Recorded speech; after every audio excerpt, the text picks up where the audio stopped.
Assalamu alaikum. My name is Alishba Ashraf. Today my topic is civics and citizenship. Civics کا مطلب ہوتا ہے شہریت and citizenship کا مطلب ہوتا ہے شہری ذمہ داریاں.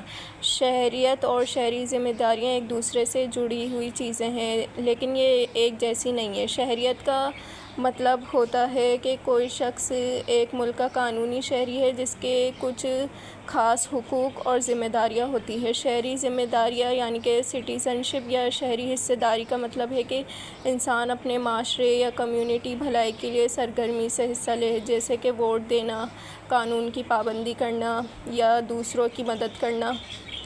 یعنی شہریت ایک قانونی رتبہ ہے جبکہ شہری حصہ داری ایک عملی کردار ہے. اس کے دوسرے پیج پہ آ جاتے ہیں سٹیزنشپ. سٹیزنشپ کا مطلب یہی ہوتا ہے شہریت قانونی حیثیت. شہریت ایک قانونی حیثیت دیتی ہے جس کے ذریعے آپ کو کچھ حقوق اور ذمہ داریاں ملتی ہیں، جیسے کہ ووٹ دینے کا حق، آزادی سے بات کرنے کا حق، ٹیکس دینا آپ کی ایک ذمہ داری ہے. اینڈ ممبرشپ، اس کا مطلب ہے کہ آپ کسی ملک کے باقاعدہ رکن یا شہری ہیں.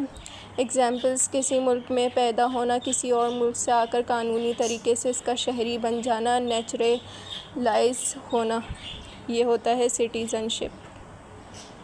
Last one is civic engagement. اس کا مطلب ہے شہری حصہ داری، سرگرم حصہ لینا. اس کا مطلب ہے کہ آپ اپنی کمیونٹی، علاقے کے کاموں اور مسائل میں حصہ لیں، جیسے کہ ووٹ دینا، رضاکارانہ کام کرنا، بہتری کے لیے آواز اٹھانا، جیسے کہ کوئی اگر بندہ مشکل میں ہے تو اس کی مدد کرنا.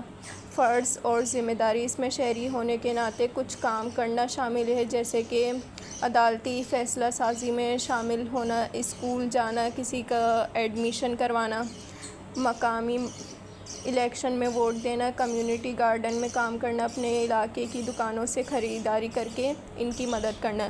یعنی کہ سیوک انگیجمنٹ کا مطلب یہی ہے کہ آپ اپنے علاقے کے لوگوں کو دیکھیں اور ان کی مدد کریں. جیسے کسی کو ایڈمیشن کروانا ہے تو آپ ان کی مدد کر دیں ایڈمیشن میں، کسی کی کوئی اور پریشانی یا مشکل ہے تو آپ ان کی مدد کر دیں.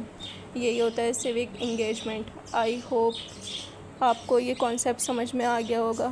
Thank you so much for watching.